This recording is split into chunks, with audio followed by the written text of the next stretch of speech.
Thanks for watching. Don't forget to like, comment, share and subscribe to Mufti Tariq Masood, famous scholar. مجید میں اللہ تعالیٰ کا ارشاد ہے انا انزلناہ فی لیلۃ القدر وما ادراک ما لیلۃ القدر، ہم نے اس قرآن کو لیلۃ القدر میں نازل کیا، تمہیں کیا پتہ کہ یہ کون سی رات ہے؟ لیلۃ القدر خیر من الف شہر، یہ رات 1000 مہینوں سے بہتر ہے۔ تنزل الملائکۃ والروح فیہا بإذن ربہم من کل امر، فرشتے اور جبریل اس رات میں رب کے حکم سے نازل ہوتے ہیں، من کل امر، ہر طرح کے احکامات لے کر۔ سلام ہی حتی مطلع الفجر، یہ سلامتی ہے یہ رات یہاں تک کہ فجر طلوع ہو جائے، یعنی سحری کا وقت ختم ہو جائے۔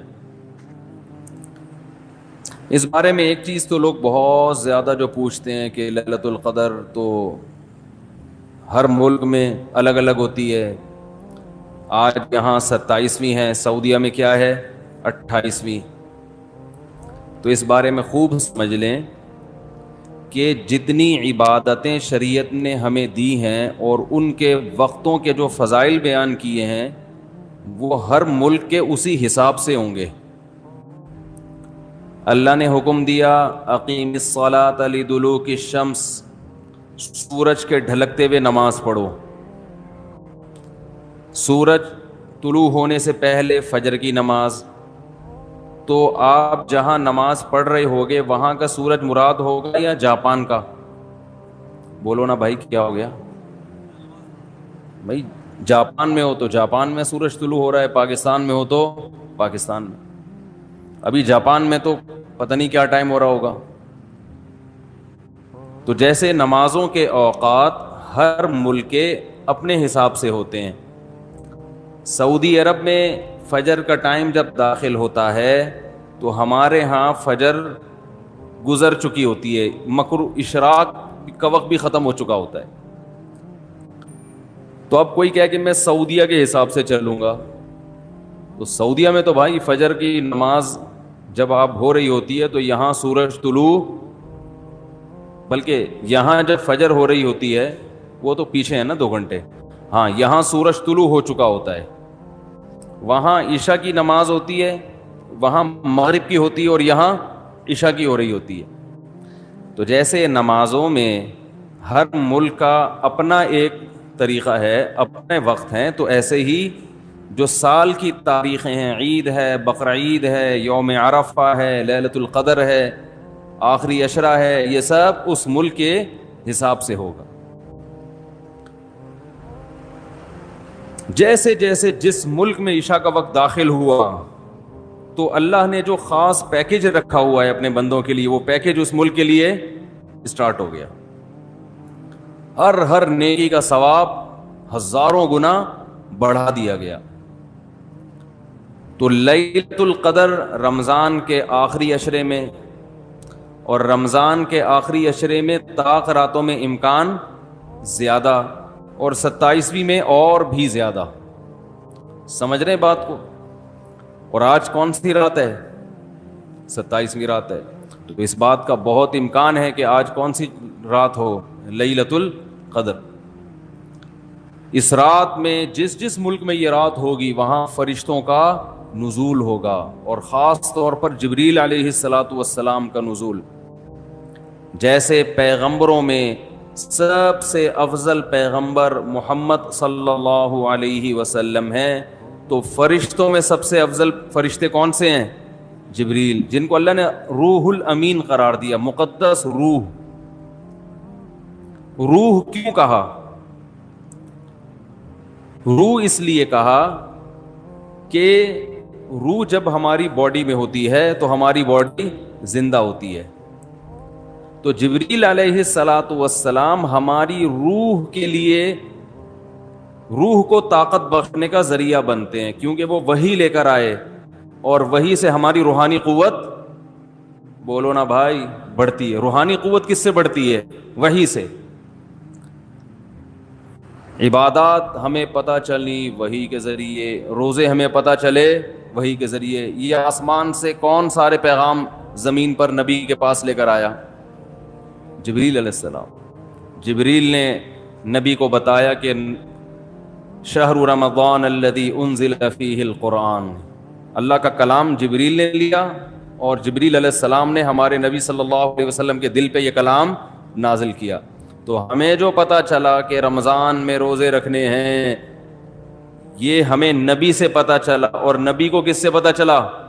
جبریل علیہ السلام سے. نماز کا ہمیں پتہ چلا نبی سے, اور نبی کو کہاں سے؟ کیا ہو گیا بھائی پرابلم؟ تو نبی کو کہاں سے پتہ چلا؟ جبریل علیہ السلام سے. تو ہر جتنی بھی وحی آ رہی ہے نا, وہ ساری ڈائریکٹ کہاں سے؟ جبریل کے ذریعے. تو ان کے ذریعے ہماری روح کو کیا مل رہی ہے؟ تقویت, طاقت مل رہی ہے روح کو. تو وہ کیونکہ یہ رات روحانی ترقی کا ذریعہ ہے, تو اللہ نے اس رات میں جبریل علیہ السلام کو زمین پہ اتارا تاکہ جس فرشتے کی مناسبت ہے نا اس رات سے, وہ فرشتے اس زمین پر نازل ہوں. دیکھو بھائی, لیلۃ القدر میں جو دعا ہم نے مانگنی ہے اس میں سب سے زیادہ فوکس اس دعا کو کرنا ہے کہ ہماری زندگی سے گناہ چھوٹ جائیں. لوگ گناہ چھوڑنے کے لیے تیار نہیں ہیں. پچھلی امتوں پر جو اللہ کی طرف سے عذاب آئے وہ تہجد چھوڑنے کی وجہ سے نہیں آئے, اشراق چھوڑنے کی وجہ سے نہیں آئے. وہ جو عذاب آئے تھے وہ گناہ کی وجہ سے آئے تھے. قوم لوط علیہ السلام پر عذاب کیوں آیا؟ لڑکوں سے فیلی کا گناہ کر رہے تھے. قوم سمود پر عذاب کیوں آیا؟ ناپ تول میں کمی. تنخواہ پوری لیتے, کام ادھورا کرتے. آج ہر آدمی یہی کر رہا ہے, دفتر میں کام پورا نہیں کرے گا, تنخواہیں پوری لی جا رہی. پولیس میں سب سے ایماندار وہ آفیسر سمجھا جاتا ہے جو رشوت نہیں لیتا. حالانکہ اتنا کافی نہیں ہے, بلکہ یہ بھی ضروری ہے کہ اپنی ڈیوٹی ٹائم پہ دیتا ہو. بھائی رشوت لینا بھی حرام ہے, لیکن کام کیے بغیر تنخواہ لینا کہاں سے جائز ہو گیا ہے بھائی؟ گورنمنٹ کے اداروں میں جو اسکول اور یونیورسٹیاں ہیں, وہاں پروفیسر حضرات اور ٹیچرز اگر وہ دل جمعی کے ساتھ بچوں کو نہیں پڑھا رہے ہیں اور سیلری پوری لے رہے ہیں, تو وہ سیلری قوم سمود میں داخل ہوگا کہ نہیں ہوگا؟ کہ کام ادھورا, اور جب حق لینے کی باری آئی پورا, اور دینے کی باری آئی تو اس میں ڈنڈی مارتے ہیں. کتنا قرآن مجید نے والدین کا حق بیان کیا ہے. لا تقل لہما اف, اف بھی نہیں کرنا ہے. بہت زیادہ قضا کا لفظ استعمال کیا. تیرے رب نے فیصلہ کر دیا کہ ماں باپ سے اچھا سلوک کرنا ہے, فیصلے کا لفظ استعمال کیا. کہتے ہیں نا عدالت نے فیصلہ سنا دیا, اس کی ویلیو ہوتی ہے. ایک جگہ فرمایا ووصینا, وصیت کر دی ہے. وصیت کہتے ہیں مرتے ہوئے جو انسان جو بات کہہ کے جا رہا ہوتا ہے. اللہ پر تو موت نہیں آتی, لیکن اللہ کہہ رہے ہیں اتنی تاکید سے یہ بات کہہ رہا ہوں جیسے کوئی دنیا سے جانے والا تاکید سے کہتا ہے نا, تو وہ معمولی حکم نہیں ہوتا, بہت سخت آرڈر ہوتا ہے. تو والدین کے بارے میں بھی اللہ نے کہا معمولی حکم نہ سمجھنا, بہت شدید آرڈر دے رہا ہوں کہ والدین کے ساتھ اچھا سلوک کرنا ہے, خدمت کرنی ہے. ایسے لوگ ہیں 10-10 سال سے والد صاحب قومے میں گئے ہوئے ہیں, خدمت کر رہے ہیں ان کی وہ.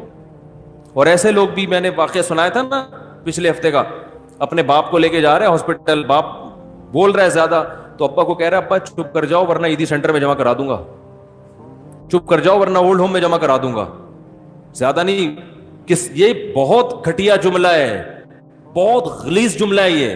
آپ نہیں کہہ سکتے باپ کو یہ جملہ, وہ جو مرضی بولے, آپ نے بہرحال اس کی خدمت کرنی ہے, ماں کی بھی اور باپ کی بھی. بہت بڑا حق ہے. تو لیلۃ القدر میں ان گناہوں سے توبہ کرنی ہے. اگر توبہ کی توفیق نہیں مل رہی تو اللہ سے توبہ کی توفیق مانگنی ہے کہ اللہ میرے باپ کے ساتھ میرا سلوک اچھا نہیں ہے, تو مجھے باپ کے ساتھ نرم لہجے میں بات کرنے کی توفیق عطا فرما. مائیں بیٹیاں ماؤں کے ساتھ اچھا سلوک نہیں کرتی, گریبان پکڑتی ہیں ماؤں کا, تانے دیتی ہیں. کہیں شادی ہو گئی نا بچے کی غلط سسرال, ماں کو تانے دیں گی آپ نے کرایا یہ. او بھائی ماں کب بیٹی کے لیے برا سوچتی ہے؟ مقدر میں تھا, ہو گیا. آپ نے کیا ہی ہے, یہ آپ کی وجہ سے ہوا ہے. بہت غلیظ جملہ ہے, تانے دیے جا رہے ہیں, برا بلا کہا جا رہا ہے. تو اللہ سے ان بیٹیوں نے ہاتھ اٹھا کے توبہ کرنی ہے, اے اللہ ماں کے ساتھ بدسلوکی اس جرم سے میں توبہ کرتی ہوں, اے اللہ تو مجھے اس توبہ پر قائم رہنے کی توفیق عطا فرما دے. نبی صلی اللہ علیہ وسلم نے فرمایا وہ عورت جنت میں داخل نہیں ہو سکتی جس کی موت اس حال میں ہو کہ اس کا شوہر اس سے راضی نہ ہو. کتنی خواتین ہیں, شوہر بیسک حقوق ادا کر رہا ہے مگر اس سے تمیز سے بات بولو بھائی نہیں کرتی. سب سے بڑا حق تو والدین سے اطاعت میں تو اللہ نے عورت کے لیے شوہر کا حق والدین سے بھی زیادہ کر دیا. ہم کوئی انگریز تھوڑی ہیں کہ ہر آدمی اپنے اپنے طریقے کی زندگی گزار رہا ہے. وہاں میاں بیوی کا تعلق ایک قانونی ہوتا ہے, وہ تمیز سے بات کرو تو ہم بھی کریں گے, نہیں تو تم بھی نکلو یہاں سے, ہم بھی نکلے. کوئی ریلیشن تھوڑی ہے. سوشل ڈسٹینس کے پیپر لیے ہوئے ہیں میاں بیوی نے عدالت سے, میاں ادھر سوئے گا بیگم ادھر. کوئی پوچھے بھائی وہ ادھر کیوں سو رہا ہے تم ادھر کیوں سو رہے, بھائی ہمارے پاس ڈاکومنٹس ہیں, گورنمنٹ نے ہمیں اجازت دی ہے کہ ہمارے آپس میں اختلافات, تم وہاں سو گے تم وہاں, تو بھائی وہ تھوڑا باہر نکل کے گلی میں سو جا پھر تو. یہ کوئی ریلیشن ہے؟ عجیب پاگلوں والی زندگی ہے. تو کتوں کو گلے لگا رہے ہیں, انسان سے دور. تو قربانی دینی پڑتی ہے رشتے نبھانے کے لیے. تو شوہر کا بہت بڑا حق ہے کس پر؟ بیوی پر. عورت کو وفا کرنی ہے اپنے شوہر کے ساتھ. وہ اگر گھر میں نہیں ہے, سفر پہ گیا ہے, تو خیانت نہیں کرنی ہے. ایسے شخص سے بات نہیں کرنی ہے جس سے آپ کا شوہر بات کرنے سے خوش نہیں ہوتا. اجازت نہیں ہے آپ کو. جہاں میاں باہر نکلا فوراً فون ملا لیا, گپیں ہو رہی ہیں, میسج بازیاں چل رہی ہیں. اور مرد کو حکم ہے کہ وہ عورت کمزور اللہ نے پیدا کی تو اس کی کمزوری سے ناجائز فائدہ بولو بھائی نہ اٹھائے. آپ صلی اللہ علیہ وسلم نے حجۃ الوداع کے موقع پر جو خطبہ دیا نا, وہ آخری خطبہ, اس میں صحابہ کہتے ہیں ہم سمجھ رہے تھے کہ اب نبی دنیا سے جا رہے ہیں, تو آپ نے خطبہ دیا کہ اللہ نے ان عورتوں کو تمہارے ماتحت رکھا ہے, اس لیے نہیں کہ تم ظلم کرنا شروع کر دو, ان پر تمہاری اتنی اطاعت واجب ہے کہ تمہاری مرضی کے بغیر گھر سے نہ نکلیں, تمہاری مرضی کے بغیر کسی کو گھر میں داخل نہ ہونے دیں, اور تمہارے مال میں خیانت نہ کریں. فرمائے اس کے بعد تمہارے حقوق ہیں ان کے اوپر, تم پر حقوق ہیں ان کے. وہ کیا ہے کہ جو خود کھاؤ وہ ان کو کھلاؤ, جیسا خود پہنو ویسا ان کو پہناؤ. بعض عورتوں کی شکایت آتی ہے میاں گھر میں آتا ہے جیسے چنگیز خان یا ہلاکو خان گھر میں داخل ہوا ہے, تمیز سے نہ سلام نہ بات چیت, ہر وقت ناک پہ. دوستوں میں بیٹھے گا ہاں ہاں ہو بڑا اچھا, جیسے کسی دوست کو لا کے بٹھا دو نا ایک دم موڈ چینج, اور ہاں ہاں بڑی گپ شپ. گھر میں جیسے ہی آئے گا جیسے کچھ چنگیز خان گھر میں داخل ہو رہا ہے. تو آپ صلی اللہ علیہ وسلم جب گھر میں آتے, امی عائشہ فرماتی ہیں مسکراتے ہوئے چہرے کے ساتھ مسکراتے ہوئے داخل ہوتے تھے. تو بھائی ان جرائم سے کیا کرنی ہے توبہ. اگر رشتہ داروں میں آپس میں کوئی بھائی بہنوں میں ناراضی چل رہی ہے تو آپ صلی اللہ علیہ وسلم نے فرمایا رشتہ داری توڑنے والا جنت میں بولو نا بھائی نہیں جائے گا. سگے بھائی سے ناراضی ہے, سال ہو گیا 2 سال ہو گئے, بھائی سے بات نہیں کر رہا, بہنوں میں لڑائی ہوئی ہے. وہ بھائی جب الگ الگ شادی ہو گئی الگ الگ رہ رہے ہیں, لڑکے کیا کرنا ہے, تم پہل کر کے دوستی کر لو. یا تو ایک ساتھ رہ رہے ہوتے ہیں نا اور ہر وقت چپکے ہوئے پھڈے ہو رہے, تو ہم پھر خود ہی کہتے ہیں کہ سائٹ سوشل ڈسٹینس کا جو ہے نا سرٹیفکیٹ بنوا لو, پھر ہم خود مشورہ دیتے ہیں. جب الگ الگ ہے, وہ بہن اپنے میاں کے ساتھ رہ رہی ہے, وہ بھائی اپنی بیگم کے ساتھ الگ رہ رہا ہے, پھر کیوں لڑ رہے ہو؟ اگر لڑائی ہو گئی ہے سوری کرنے میں پہل کر لو. بھائی اس کی غلطی نہیں بھی آپ کی ہے تو آپ معافی مانگ لو گے تو ثواب ہی ملے گا نا. لوگ کہتے میں نیچے میں چھوٹا ہو جاؤں گا, تو نبی نے فرمایا من تواضع للہ رفعہ اللہ, جو اللہ کے لیے جھکتا ہے اللہ اسے اٹھا لیتے ہیں, بلند کر دیتے ہیں. تو رشتہ داری جوڑنے کے لیے اپنے خونی رشتوں کو ہدیہ دینا سیکھو. خونی رشتوں, پیسے, سمجھ رہے ہو, دعوتوں سے دوستی نہیں ہوتی. لوگ کیا کرتے ہیں, آج بہن کو عید پہ ہم نے دعوت بلا لی, بہت اچھی بات ہے, بلائیں بہنوں کو, اصل چیز ہے کیش. یہ دینا چھوڑ دیا کیونکہ اس سے جان نکلتی ہے. پیسے نہیں دیے جاتے آج.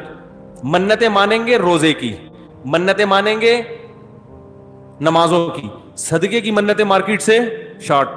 ٹھیک ہے نا, اے اللہ میرا یہ کام ہو جائے تو اتنے روزے رکھوں گا, خواتین بھی مانو اتنے روزے رکھوں گا. پہلے صحابہ جو منتیں مانتے تھے نا وہ یہ کہ میرا یہ کام ہو گیا تو اتنے پیسے صدقہ کروں گا. پیسے مارکیٹ سے کیا ہو رہے ہیں کہ اللہ تو میرا سارے بھی کام بنا دے, پیسے جیب کے کام ہی یہی ہے کہ پیسے بچ جائیں, یہی تو کام ہے. تو وہی کام میں کیسے قربان کر دوں؟ تو رشتہ داروں کو پیسے دیا کرو, پیسے روکڑا, سمجھ رہے ہو؟ بھائی کو لفافے میں ڈال کے ڈالر دو, یہ ہدیہ ہے آپ کو. اگر وہ اپنی توہین محسوس کرتا ہے, چھوٹا بھائی مجھے کیوں ہدیہ دے رہا ہے, سائٹوں سے بھجوا دو. کسی دوست کو بولو یہ تم دے دینا, میرا نام نہیں آنا چاہیے. نہیں آ رہی میرا خیال ہے بات سمجھ. بہنوں کو ہدیہ دے دیا کرو. زکوٰۃ دے رہے ہوتے ہیں بہنوں کو, ٹھیک ہے زکوٰۃ بھی دینا جائز ہے, ثواب ملے گا, لیکن زکوٰۃ دینے کا مقصد ہوتا ہے کہ اب اپنی ذمہ داری ہماری کیا ہو گئی پوری. بھائی زکوٰۃ تو غریبوں کا حق ہے, بہن غریب ہے تو ایک تو اس لحاظ سے, لیکن بہن کا حق تو اس لحاظ سے بھی ہے کہ وہ بہن ہے, اس کو تو زکوٰۃ کے علاوہ بھی دو نا بھائی. تو خونی رشتوں کا جو حساب کتاب ہے وہ کیا ہو رہا ہے, ختم. ایک بات میں خواتین سے کہتا ہوں, آپ کے بچوں پہ اگر آپ کا دیور ہاتھ اٹھائے تو آگے سے بولا مت کرو. بچے پہ باپ کا بھی حق ہے, چچا کا بھی حق ہے تربیت میں. وہ بھی تو لگتا ہے نا کچھ. چچا نے اگر اپنے بھتیجے پہ سختی کی, ڈانٹ دی, تو بچے کو یہ نہ سکھایا کرو کہ تم کون ہوتے ہو میری اولاد پہ ہاتھ اٹھانے والے. بچے کو بتاؤ کہ یہ بھی آپ کے چاچو ہیں, ان کا بھی رشتہ ہے, یہ بڑے ہیں, اگر انہوں نے کبھی ہاتھ اٹھا لیا, کبھی سختی کر لی تو بیٹا برداشت کرنا ہے. فوراً لڑائی شروع ہو جاتی ہے. دیور نے ہاتھ اٹھا کے مارا تو اپنے میاں کو بتاتی ہیں بھائی آپ تو چلو باپ ہو, یہ کون ہوتا ہے ہمارے معاملات میں دخل اندازی کرنے والا. وہ پھر کبھی بھی دخل اندازی نہیں کرے گا, کہے گا جاؤ تمہارے بچے تم سنبھالو. پھر وہ جب بھتیجی بڑی ہوگی, اس کی شادی بھی گئی, فکر ہوگی بھائی تمہاری ٹینشن ہے, ہماری ٹینشن. ارے بول لو نا یار, نہیں ہے ہماری ٹینشن نہیں. پھر جب وہ بیٹا بڑا ہوگا, اس کو روزگار کی ضرورت ہوگی, چاچو بولے گا تمہاری ٹینشن ہے میری ٹینشن نہیں ہے, میں کیوں تعاون کروں بزنس میں اس کے ساتھ, میں کیوں جاب دلواؤں, میرے تعلقات ہیں میں کیوں دلواؤں, میرا کیا ہے. ہاتھ تو اٹھانے دیا نہیں, اس وقت غیر تھا, اب اپنا کیسے بناؤں. ہم تو بھائی اپنے باپ سے بھی پٹے ہیں الحمدللہ, ابا سے تو بہت ہی پٹے ہیں تمیز سے, طبیعت سے, اماں سے بھی پٹے ہیں, بھائیوں سے بھی پٹے ہیں. اور ہمارے بچے ہیں, ہمارے بھائی ان کو ڈانٹ دیں, ہم نے تو کبھی نہیں کہا کہ بھئی کیوں. ہم تو کہتے ہیں آؤ کبھی ڈانٹو کبھی پیٹو. اپنے بھائیوں کو ہمارا ابھی بھی بیان سننے میں تو بھائی کبھی کٹ لگائیں یار بچوں کی, ہمیں بھی اچھا لگے گا, بچوں کو احساس ہوگا بھائی یہ بھی کچھ لگتے ہیں. تو خواتین سے محبت کی کا حکم ہے, ان کو باپ بنانے کی اجازت بولو بھائی نہیں. اگر آپ کی بیوی آپ کے بھائی کو بچوں پہ سختی کرنے یا نصیحت کرنے نہیں دے رہی تو بیگم کو بتاؤ بیگم اس میں تمہارا نقصان ہے, اس سے ریلیشن کیا ہوگا, کمزور, ریلیشن کمزور ہو جائے گا. اس سے کل میں زندہ رہتا ہوں نہیں رہتا کس کو پتا ہے, میں مر جاتا ہوں تو یہی باپ بن کے پالے گا اس کو. بھائی پالتے ہیں نا, چچائی تو پالتے ہیں پھر. تو اسی طرح ماموں ہے, ہم تو بھائی اپنے ماموں سے تک ڈانٹ کھاتے ہیں, اب تک ڈانٹ کھاتے ہیں. کبھی ہمارے ماموں نے آگے ڈانٹا ہو تو ہمارے ابا کو شکایت نہیں ہوئی, ابے تم کون ہوتے ہو آگے سر ہیں, میرے بچے ہیں سسرال کا, میں اپنے سسرال کی انٹرفیئرنس برداشت نہیں کروں گا. یہ اب کے ڈائلاگ ہے, پرانے زمانے میں اس کو بد اخلاقی سمجھی جاتی تھی, بدتمیزی سمجھا جاتا تھا اس کو. کیسے سمجھائیں بھائی, کاش پولیس کی سمجھ میں آ جائے تو پھر پولیس سمجھائے گی آپ کو, لیکن ان کو بھی سمجھانا بہت مشکل ہے. تو ماموں بھی بڑا ہے بھائی, وہ آپ کی ماں کی طرف سے بڑا ہے نا. ماموں نے آگے بھانجوں پہ ہاتھ اٹھا لیا تو شوہر بچوں کے باپ کو تکلیف ہو کہ تمہارے بھائی میرے بچوں پہ سختی کیوں کر رہے ہیں. بھائی تمہارے بھائی اس کے بچوں کے ماموں لگتے ہیں, تو ماموں کا حق ہے کہ بھانجوں کو سلواتیں سنائے, ڈانٹے. پٹھانوں میں ایک چیز بڑی اچھی ہے, کوئی بھی کوٹ کے چلا جائے, خاندان میں سب کو کیا ہوتی ہے ٹائٹ ہے, بالکل فیملی ریلیشن بڑا مضبوط ہے. آپ کے پی کے جائیں پشاور اور یہ سوات وغیرہ, میں تو جاتا رہتا ہوں نا.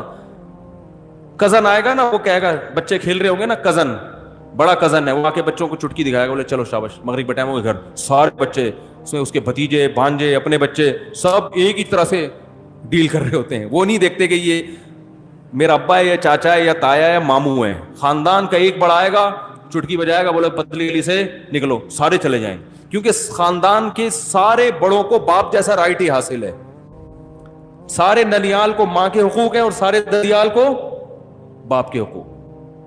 تو یہ اللہ نے رشتہ داری جوڑنے کو فرض قرار دیا ہے, تو اس کو بھی کریں کہ بھائی اپنے خاندان میں اپنے بچوں کو بڑوں کا ادب سکھائیں, ان کو ورغلائیں نہ کریں. ہاں کبھی سختی کر لے تو الگ سے لے جا کے سمجھائیں, بھائی ایک چماٹ کافی تھا, 6 بلا وجہ لگا دیا آپ نے, الگ بچے کے سامنے نہیں.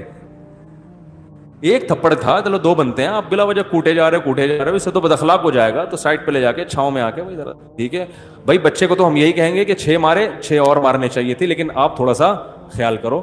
تھپڑ پہ آپ کا ہاتھ بھی دیکھو کتنا بڑا ہے, بعض لوگوں کا تھپڑ اتنا بڑا ہوتا ہے وہ ایک لگے نا تو پورا چھپ جاتا ہے وہ, تو تمیز الگ سے سامنے نہیں. تو رشتہ داری توڑنے کا جرم ہمارے معاشرے میں ہو رہا ہے, بینکوں میں سود لینے کا جرم ہو رہا ہے, سودی بینکوں میں سودی ملازمت کا جرم ہو رہا ہے, رشوت لینے کا جرم ہو رہا ہے, لڑکوں سے بدفعلی, لڑکیوں سے حرام دوستیاں, زنا, یہ سارے ہمارے معاشرے کے جرائم ہیں. یا تو بھائی انگریز بن جاؤ, انگریز کے ہاں کوئی لیلۃ القدر نہیں ہوتی, نہ کوئی توبہ طائب, کچھ بھی نہیں ہوتا. ان کے یہاں لائف کو انجوائے کرو, انٹرٹین کرو, مزے اڑاؤ اور پتلی گلی سے نکل لو, ٹھیک ہے. تو اگر یہ نظریہ ہے تو جتنی ٹینشن مذہب کی لی ہوئی ہے اتنی ٹینشن لینے کی بھی ضرورت نہیں ہے. پھر تو نہ رمضان, نہ شوال, نہ تراویح, نہ عید. پھر کیا عید چاند 29 کا ہوتا ہے, 30 کا ہوتا ہے, پھر کیا کرنا ہے جب روزانہ عید ہے نا. پھر تو کل سے ہی پراٹھے کھانا شروع کر دو دن میں, آج 27ویں رات ہے, کل 27واں روزہ ہے, کل صبح اٹھ کے کھاؤ طبیعت سے پھوڑو. انگریز تو سارے انگریز صبح اٹھ کے روزہ رکھیں گے, کل ہیں پھوڑیں گے, برگر کھائیں گے, پیزا کھائیں گے, ان کو تھوڑی اس سے ٹینشن ہے رمضان کیا ہے, شوال کیا ہے, حج کیا ہے, حج ہوگا کہ نہیں ہوگا. لوگ پوچھ رہے ہیں نا, گورے نے کبھی پوچھا حج ہو رہا ہے کہ نہیں ہو رہا, کہتے بھائی تمہاری ہیڈک ہے, ہمارا نہیں ہے. تو یا تو مکمل گورے بن جاؤ, اور اگر مکمل گورے نہیں بن سکتے تو بھائی اگر آخرت پر ایمان ہے تو پھر بڑے بڑے جرائم, انٹرنیٹ پر بیہودہ فلمیں دیکھی جا رہی ہیں. کچھ چیزیں ایسی ہیں, بس یہ آخری بات کر کے بیان ختم کرتا ہوں, کچھ چیزیں ایسی ہیں جن کی باڈی کو لت پڑ جاتی ہے, تو ان میں صرف توبہ کافی نہیں ہوتی, کسی سے کاؤنسلنگ کی ضرورت ہوتی ہے. جیسے چرس کی عادت پڑ گئی یا ہیروئن کی عادت پڑ گئی, کسی ہیروئن جی نے ہمارا بیان سنا اور توبہ کر لی جا کے, آئندہ ہیروئن نہیں پیوں گا, تو کیا خیال ہے نہیں پیے گا آئندہ؟ وہ تو ابھی پی کے آیا تھا نا, اس لیے توبہ کر لی, ابھی تو ٹھنڈا ہوا ہے. جب ہیروئن کی طلب پیدا ہوگی تو جسم مچلے گا, چاہیے چاہیے. مفتی صاحب بیان کر رہے تھے, قرآن میں آتا ہے حرام, حدیث میں حرام, جہنم کی آگ, چولہے پہ جائے گا, آگ دیکھے گا, بڑی خطرناک ہے بھائی. لیکن جو آگ اندر جل رہی ہے تو یہ باڈی کی ریکوائرمنٹ ہوتی ہے. تو ایسے ہیروئن چی کو کہا جائے گا بھائی ہیروئن سے توبہ بھی کرنی ہے اور فوراً قریبی ڈاکٹر سے رجوع بھی کرنا, کہ وہ ہیروئن کے علاوہ کوئی ایسا ٹیکا فی الحال لگا دے, چرس پہ لے آئے, ٹھیک ہے,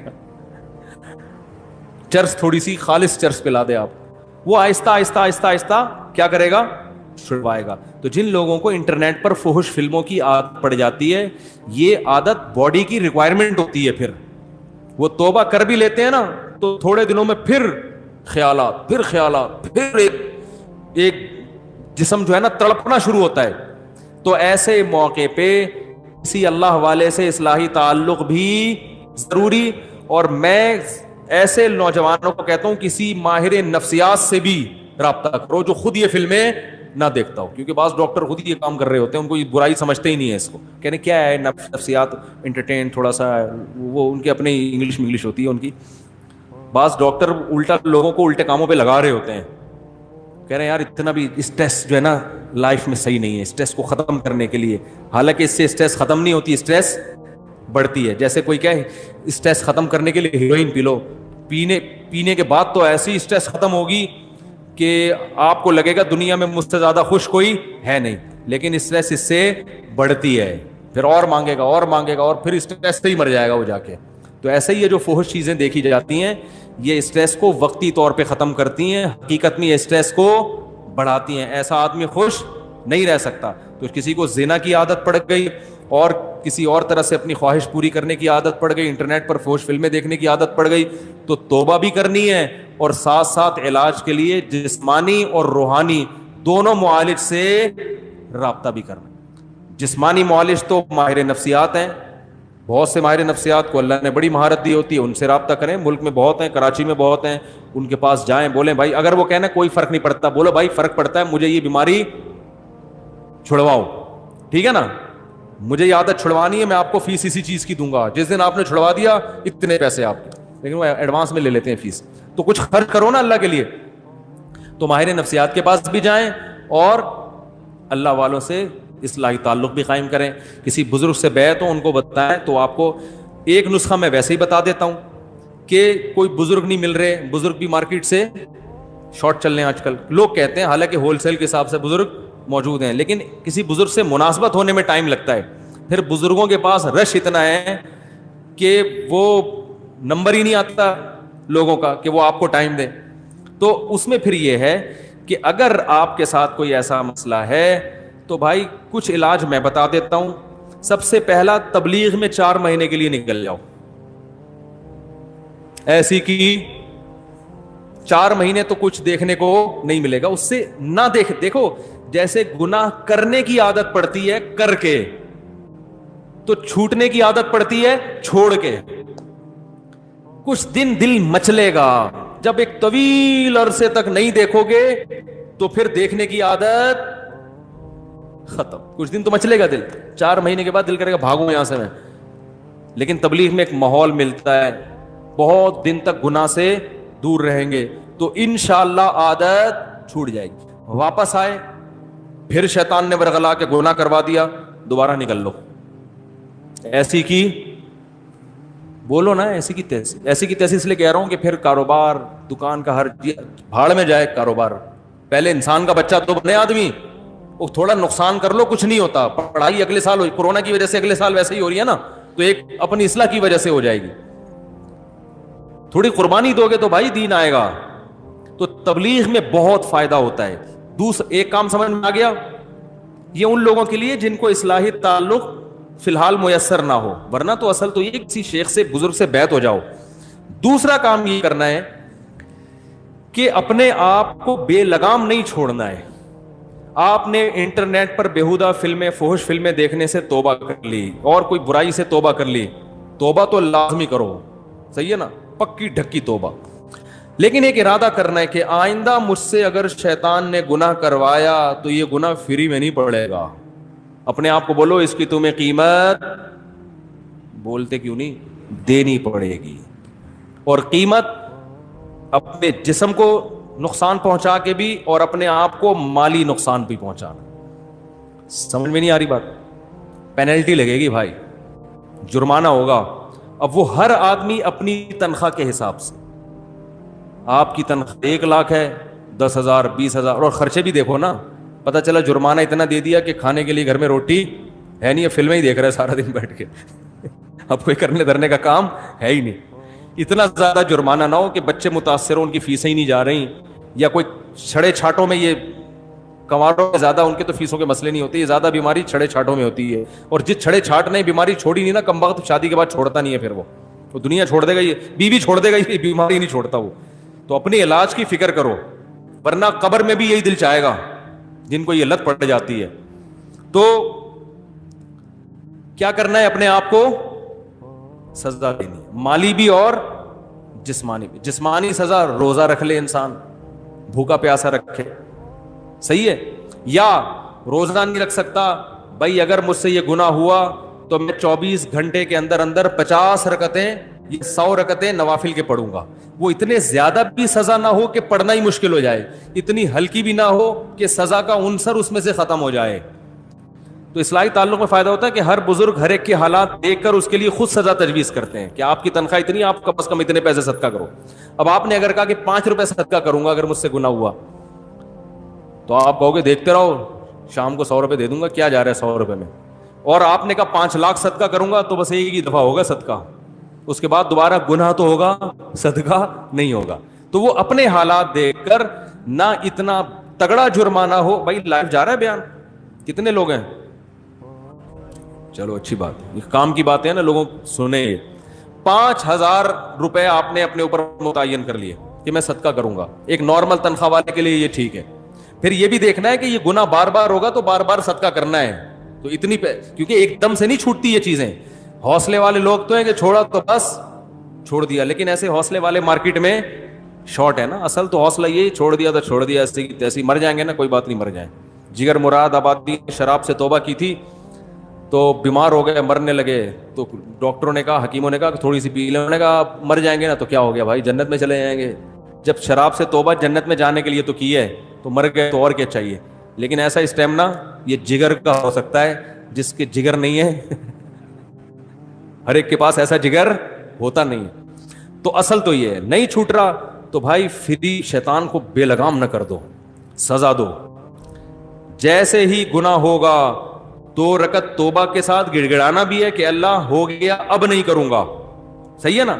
شیطان کہے گا پہلے بھی تو یہی کہا تھا اب نہیں کروں گا, دوبارہ یہی کہہ رہے اب نہیں کروں گا. تو شیطان کو بولے جب اللہ توبہ قبول کرنے کے لیے تیار ہے تو تیرے پیٹ میں مروڑ کیوں ہو رہا ہے. صحیح ہے نا. شیطان پتہ ہے توبہ چھڑوا دیتا ہے, کہہ رہا ہے تیرے سے تو بار بار یہی کہہ کے جاتا ہے پھر کر لیتا ہے, تو چھوڑ اب نہیں کر. تو شیطان سے بول کہ جب گناہ کرتے ہوئے شرم نہیں آ رہی تھی, حالانکہ توبہ کر کے گیا تھا نا, تو توبہ کرتے ہوئے شرم کیوں آئے بھائی.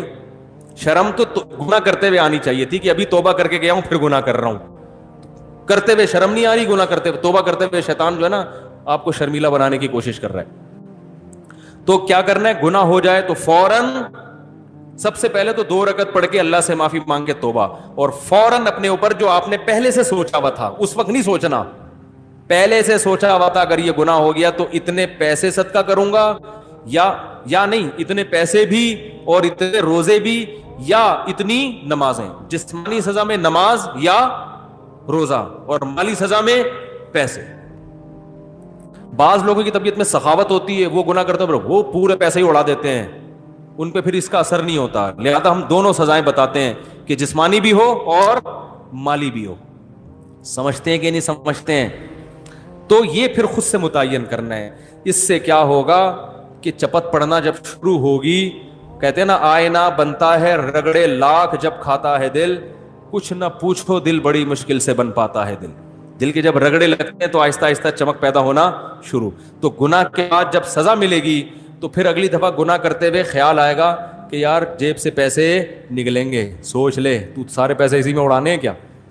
لیکن ایک بات خوب سمجھ لو کہ پھر بھی گناہ ہو سکتا ہے, پھر صدقہ ہوگا, پھر گناہ ہوگا, پھر شیطان حملہ کرے گا کہ یار صدقہ کرنے سے بھی فائدہ نہیں ہو رہا, لہذا صدقہ کرنا چھوڑ دے. یہ شیطان کا حملہ ہے. فائدہ ہو رہا ہے, آہستہ آہستہ ہو رہا ہے, آپ کو محسوس نہیں ہو رہا. یقیناً جتنا پہلے کرتے تھے اس میں لازمی کمی آئے گی. سمجھ میں آ رہی ہے بات؟ کمی آنا شروع ہوگی. یہ ایسا ہی ہے جیسے آپ کو کسی نے کہا کہ جم جاؤ ویٹ اٹھاؤ تو طاقت آئے گی. اب آپ نے پہلے دن بٹن اٹھائے نا تنکے کے دونوں طرف. ہمارے ایک دوست تھے بہت ہی باریک سے, کہہ رہے تھے میں چاہتا ہوں موٹا ہو جاؤں. میں نے کہا جم جایا کرو. تو میرے سے وزن ہی نہیں اٹھتا.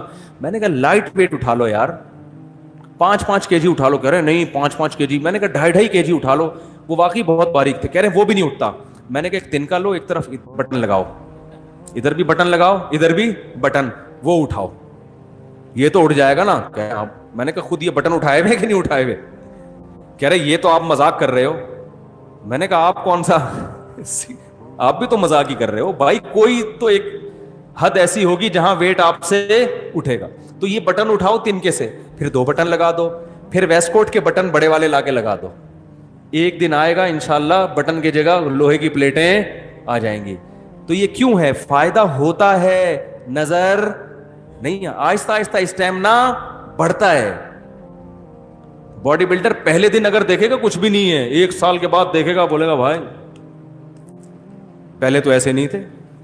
پہلے تو قمیض اتارتے تھے, ڈاکٹر کو ایکس رے کرنے کی ضرورت پڑتی نہیں تھی, یہیں سے نظر آ جاتا تھا پھیپڑوں میں کتنا پانی آیا ہوا ہے. ٹھیک ہے نا. تو آہستہ آہستہ ہوتا ہے. تو اسی طرح یاد رکھو, جب پینلٹی لگاؤ گے اپنے اوپر, جرمانہ دو گے, توبہ بھی کرو گے, لگے گا تو یہ کہ کوئی فائدہ نہیں ہو رہا, لیکن آہستہ آہستہ فائدہ. بھائی 10-15 سال کی عادت ہے, 2-4 سال تو لگ سکتے ہیں نا چھوٹنے میں. تو ہمت نہیں ہارنی, ٹھنی اس سے ہے دشمنی عمر بھر کی, کبھی وہ دبا لے کبھی تو دبا لے. شیطان سے پھڈا ہمیشہ کا ہے, ابھی تک تو شیطان ہی دباتا رہا ہے. آج ہم بھی ٹرائی کرتے ہیں, دبانے کی کوشش کرتے ہیں نا, ایک دن آئے گا انشاءاللہ کچل دو گے شیطان. تو تو مایوس نہیں ہونا ہے, چھوڑنے کی کوشش بولو نا بھائی کرنی ہے. دوسری بات یہ کہ بالفرض گناہ اگر نہیں چھوٹا, آپ صدقہ بھی کر رہے ہیں, روزہ بھی رکھ رہے ہیں, یا نمازیں بھی پڑھ رہے ہیں کفارے کے طور پہ, اصل تو یہ کہ چھڑوانا ہے گناہ, ایسی کہ چھوڑ کے دنیا چھوڑنے سے پہلے گناہ چھوڑنا ہے, کیونکہ اس کا انجام اچھا نہیں ہے. لیکن اتنا فائدہ تو ہوگا نا اگر بالفرض نہیں چھوٹا. شیطان کہہ رہا ہے یہ تیرے سے نہیں چھوٹے گا, تو خام خام میں صدقے کر رہا ہے. تو شیطان کو بتائیں یار کم از کم اتنا تو ہو رہا ہے نا کہ ترازو کے ایک پلڑے میں اگر گناہ آ رہے ہیں تو دوسرے پلڑے میں نیکیاں بھی تو جمع ہو رہی ہیں نا. کیا خیال ہے بھائی؟ صدقات و خیرات بھی تو, غریبوں کو کھلانا, ان کی دعائیں, وہ بھی تو ایک پلڑے میں جمع ہو رہی ہے نا.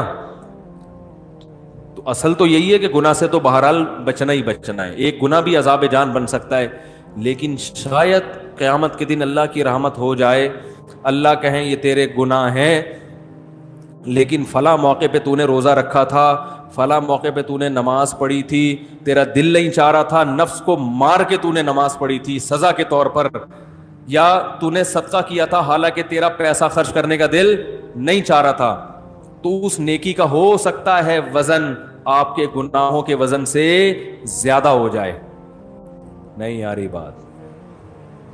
تو ادھر کچھ برے کام کر رہے ہو تو کچھ اچھے بھی تو لگا لو نا. تو چلو ادھر گناہ بڑھ رہے ہیں, ادھر نیکیوں کا گراف بھی تو اوپر جائے گا, تو کچھ تو سزا ملے گی, تو اس میں کچھ تو کمی ہو جائے گی نا آخرت میں, اور یہ بھی ہو سکتا ہے کہ فل معافی ہو جائے. تو اصل تو ہدف یہی ہے کہ چھوڑنا ہی ہے بہرحال, لیکن ساتھ ساتھ پینلٹی بھی لگانی ہے. تو اس طریقے سے انشاءاللہ گناہ آہستہ آہستہ چھوٹ جائے گا. اور بہنوں کی وراثت ہے وہ تو فوراً جا کے حوالے کر دو, اس میں یہ نہیں کہ کل تک نہیں دی تو 50 روپے جرمانہ. وہ دو جتنے طارق روڈ کی دکانیں ہیں نا ابھی تک کھا کے بیٹھے ہوئے ہو, بہنوں کے جا کے ہینڈ اوور کر دو, فون کرو بھائی تمہارا یہ وراثت میں حصہ بنتا ہے, بتا دو کتنا بنتا ہے, ابھی سے بھیج دو, کیونکہ ابھی تھوڑا جوش پیدا ہوا ہوگا, ایک ہفتے بعد ختم. ٹھیک ہے نا. تو اسی طرح جس کا حق لیا ہوا ہے, کوئی قرضے کھا کے بیٹھے ہوئے, فوراً لے جا کے ادا کر دو. علماء اس کا اہتمام کرتے تھے کہ حق لینے میں تاخیر ہو سکتی ہے, دینے میں تاخیر نہیں ہونی چاہیے. اللہ تعالیٰ سے دعا ہے اللہ سمجھنے کے عمل کی توفیق. Thanks for watching. Don't forget to like, comment, share and subscribe to Mufti Tariq Masood, famous scholar.